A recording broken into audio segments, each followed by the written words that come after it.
ফেরেশতারা গো, আমি আল্লাহ বলতে চাই, আমি আল্লাহ তোমাদেরকে একটু জিজ্ঞেস করতে চাই গো, আমার ফেরেশতারা বলো বলো, আমার হাবিবকে পাওয়ার পরে তোমরা এত আনন্দ করতেছো, আমার মোস্তফাকে পাওয়ার পরে তোমরা দেখছি দাঁড়িয়ে জানো বালাগাল ওলাবে কামালে পড়তেছো, তোমরা মোস্তফাকে পাওয়ার পরে নবী সালাম আলাইকা পাঠ করতেছো, আমার মোস্তফাকে পাওয়ার পরে তোমরা যে সালাম পাঠ করতেছো, আমার হাবিবকে পাওয়ার পরে তোমরা কত খুশি মানাইতেছো।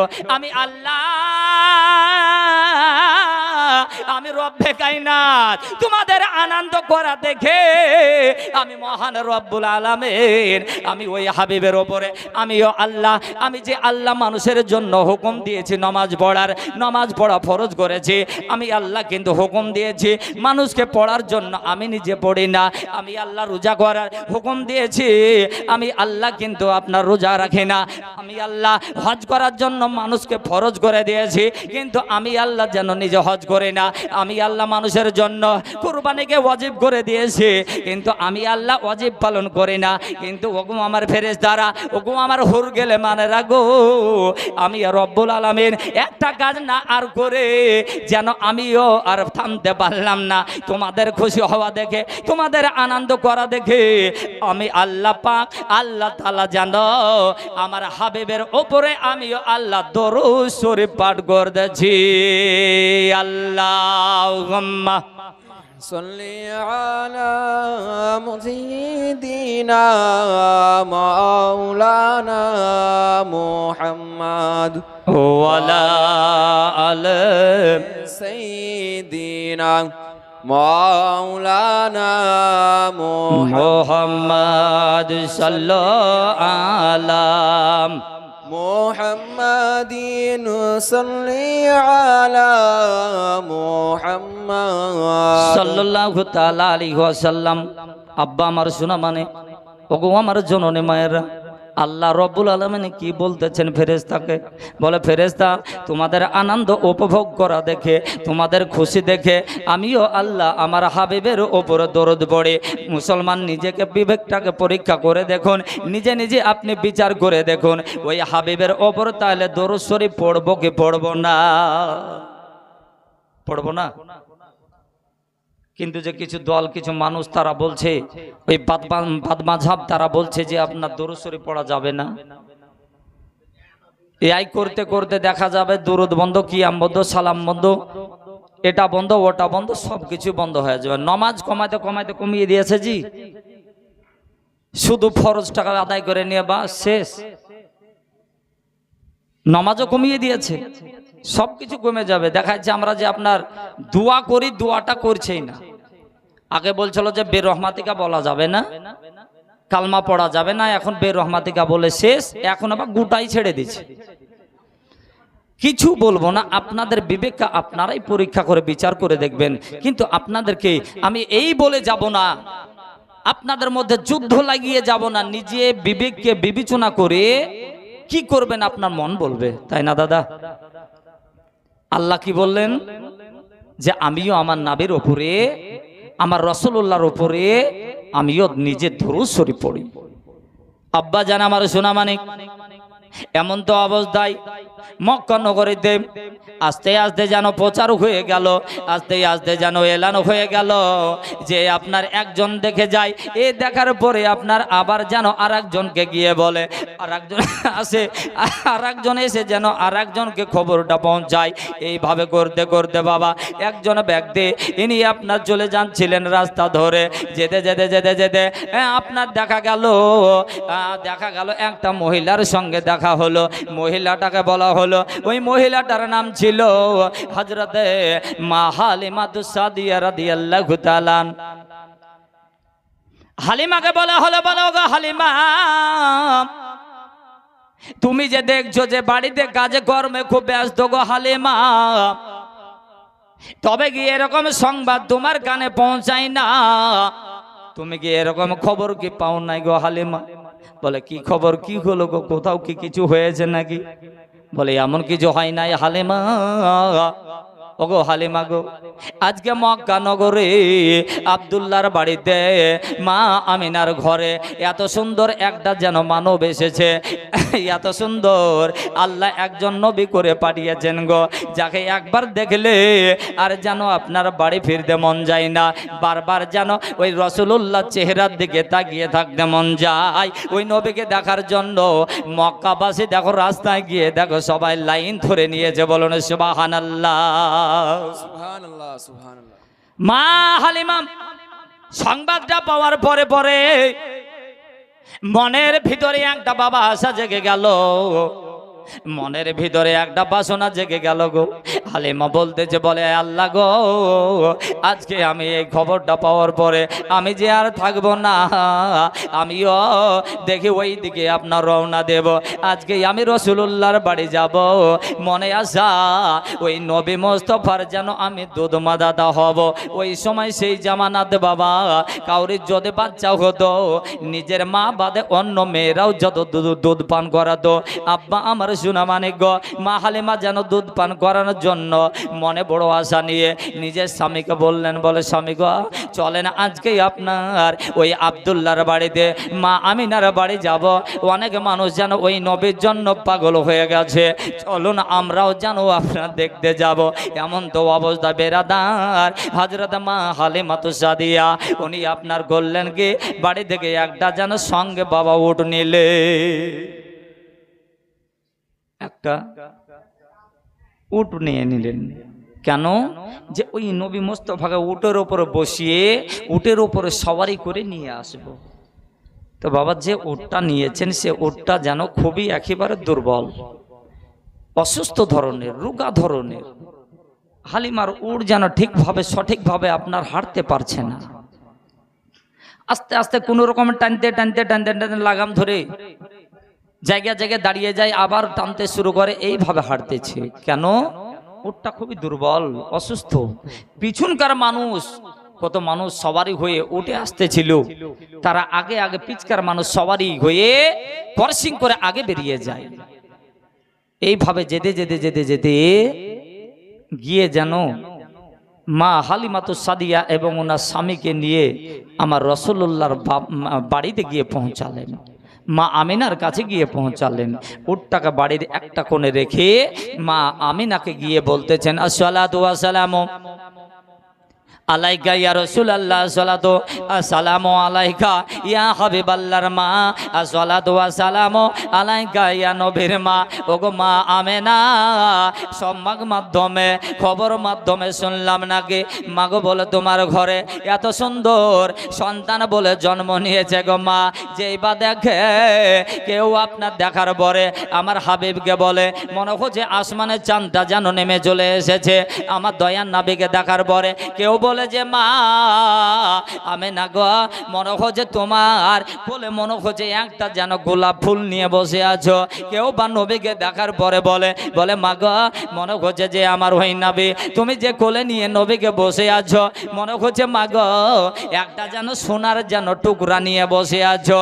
এই আব্বা আমার বন্ধুরা আমার ভাইরা গো, নবীকে দেখার পরে এক একজন এক এক রকমের কথা বলেন। নবীকে কেউ বলে আসমানে চন্দ্র নেমে এসেছে, আমার নবীকে কেউ বলে না এটা সোনার বন, মনে হচ্ছে যে আপনার পুটলা নিয়ে বসে আছে। কেউ বা নবীকে দেখার পরে বলতেছে মা আমিনার ঘরে একটা গোলাপ ফুল ফুটেছে। কেউ বা বলে নবী সোনারে পুতুল, কেউ বা বলে নবী গোলাপ ফুল, কেউ বা বলে নবী সোনারে পুতুল, কেউ বা বলে নবী গোলাপ ফুল। আরে নাই গো সোনা নাই গো গোলাপ, আরে নাই গো সোনা নাই গো গোলাপ, নূরুল্লাহ ইয়া মুহাম্মদ মুস্তাফা নবী সাল্লাল্লাহু আলা ইয়া মুহাম্মদ। বলুন আমার সাথে সাথে জোরসে জোরসে, ও নবীর প্রেমিকেরা আর একটু জোরসে হবে, ইয়া মুহাম্মদ মুস্তাফা নবী। খুব সুন্দর, বলেন বলেন, খুব ভালো লাগছে। ইয়া মুহাম্মদ মুস্তাফা নবী সাল্লাল্লাহু আলা, ইয়া মুহাম্মদ মুস্তাফা নবী মদিনা ওয়ালা, ইয়া মুহাম্মদ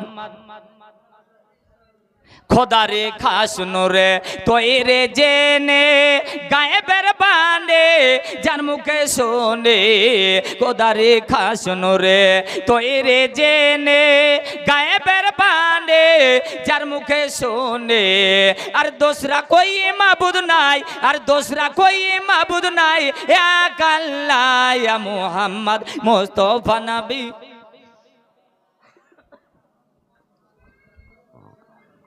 আরো জোরসে সুন্দর হচ্ছে মাহফিল সাজিয়ে উঠেছে ইয়া মুহাম্মদ মুস্তাফা নবী ইয়া মুহাম্মদ মুস্তাফা নবী মদিনা ওয়ালা ইয়া মুহাম্মদ মুস্তাফা নবী কেউ বা বলে নবী গোলাপরে ফুল কেউ বা বলে নবী সোনারি পুতুল কেউ বা বলে নবী গোলাপ ফুল কেউ বা বলে নবী সোনারি পুতুল আরে নাইখো সোনা নাইখো গোলাপ নাইখো সোনা নাইখো গোলাপ নুরুল্লাহ ইয়া মুহাম্মদ মুস্তাফা নবী সাল্লাল্লাহু আলা ইয়া মুহাম্মদ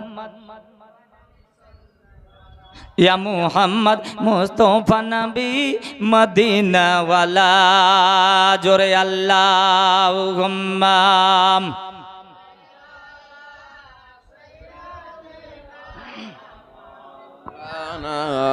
মুহাম্মদ ওয়ালা আলা সাইয়্যিদিনা মাওলানা মুহাম্মদ সাল্লাল্লাহু আলা মুহাম্মাদিন সাল্লি আলা মুহাম্মদ হরদম জবান से निकालो पाक नामे मोहम्मद हरदम ज़ुबान से निकालो শাফিঈনা মুহাম্মদ সাল্লাল্লাহু তাআলা আলাইহি ওয়াসাল্লাম ওগো আমার আব্বা আমার সোনা মানিকেরা গো ওগো আমার বন্ধুরা আমার নবী বিশ্ব নবী আকা মাওলা রাহমাতুল লিল আলামিনকে পাওয়ার জন্য হযরতে মা হালিমা সাদিয়া গিয়া জানো আমার মা আমিনার কাছে গিয়ে হাত বেঁধে দিয়েছেন বলে ওগো আমার নবী পাকের মা ওগো আমিনা আমি হালিমা তোমার কাছে ছুটে এলাম গো মা আমিনা ওগো রাসূলুল্লাহর মা তুমি যে কত ধন্যবতী হয়েছ নবীকে পাওয়ার পরে তুমি পূর্ণবতী হয়েছ তুমি যে নবী মুস্তাফাকে পেটে 10 মাস 10 দিন বহন করনেওয়ালা মা হয়েছ কিন্তু মনে বড় সাগো মনে বড় বেদনা রে ওগো আমার মা আমিনা একটা আশা নিয়ে এসেছি এই আশাটা তুমি আমার পূর্ণ করে দাও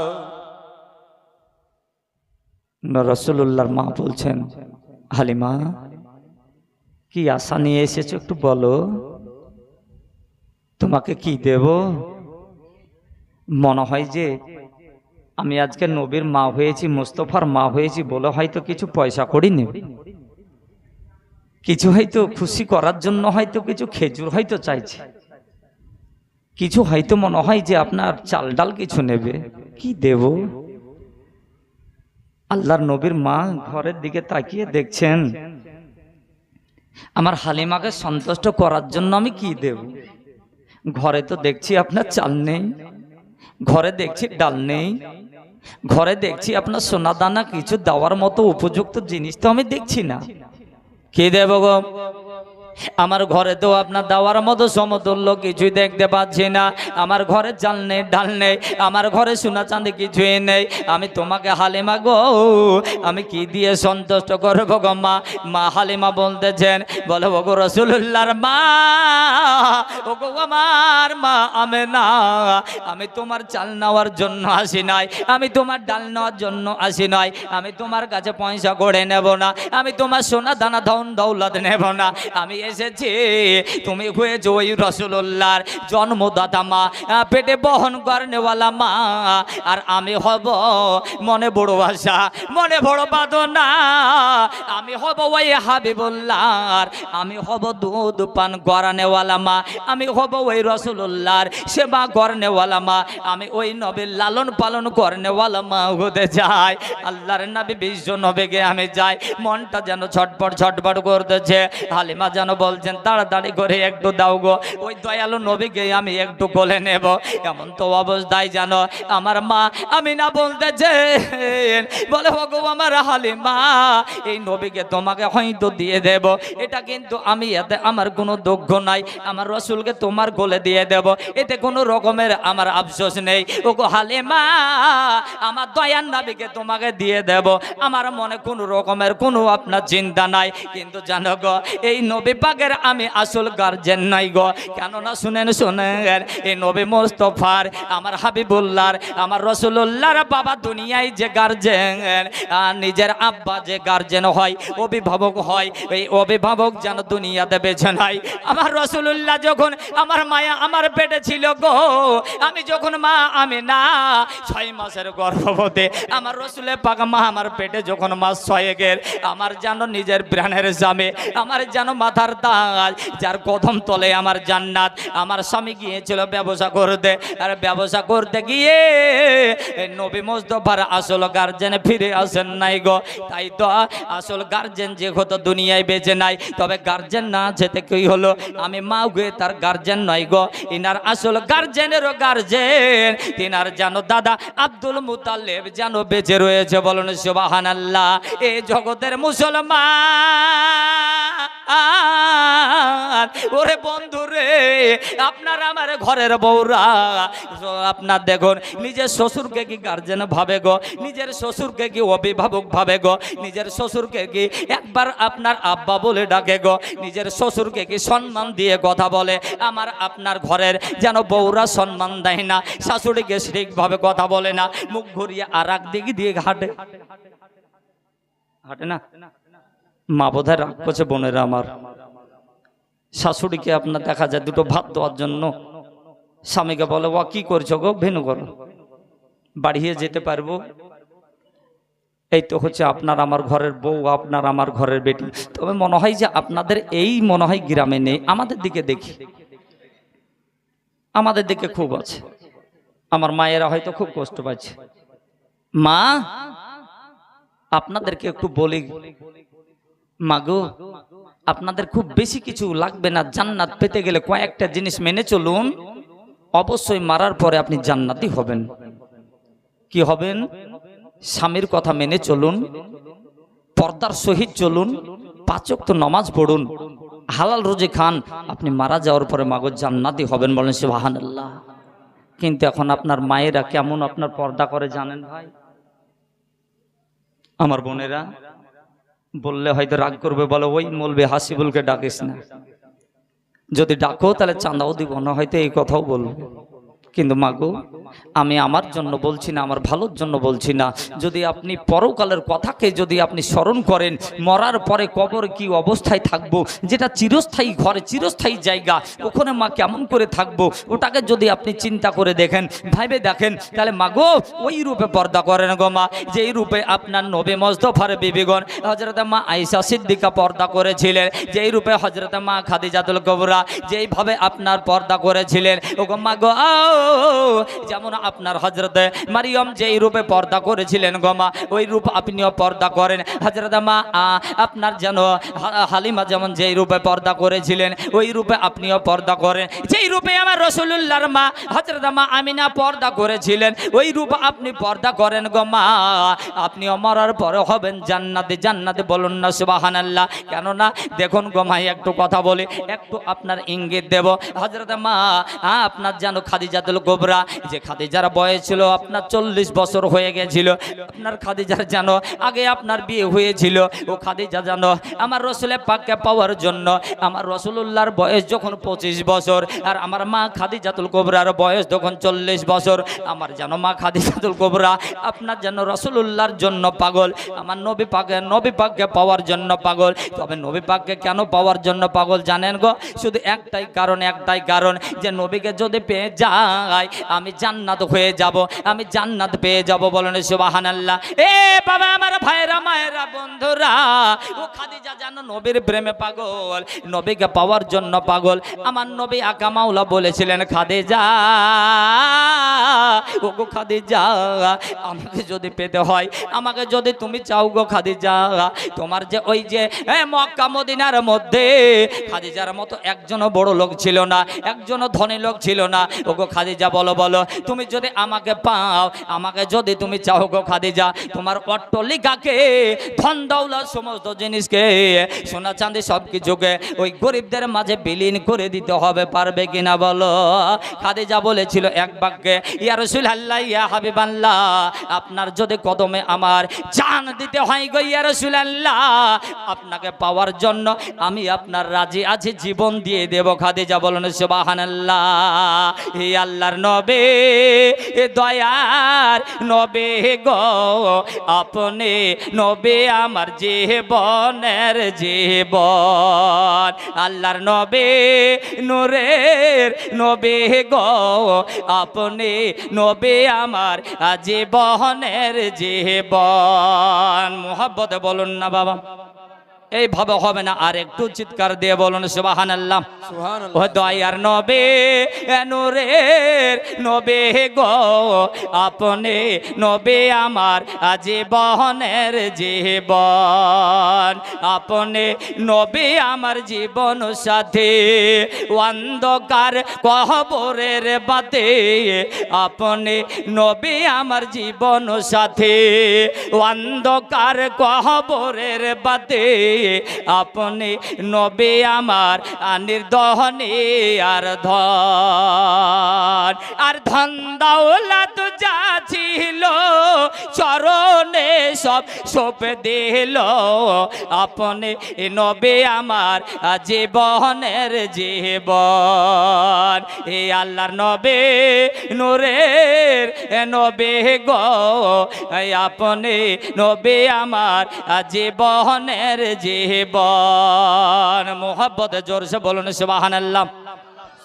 আর রহমাতাল লিল আলামিন আপনি উম্মতের যাবেন, রহমাতাল লিল আলামিন আপনি উম্মতের যাবেন, গুনাহগার উম্মতের আপনজন।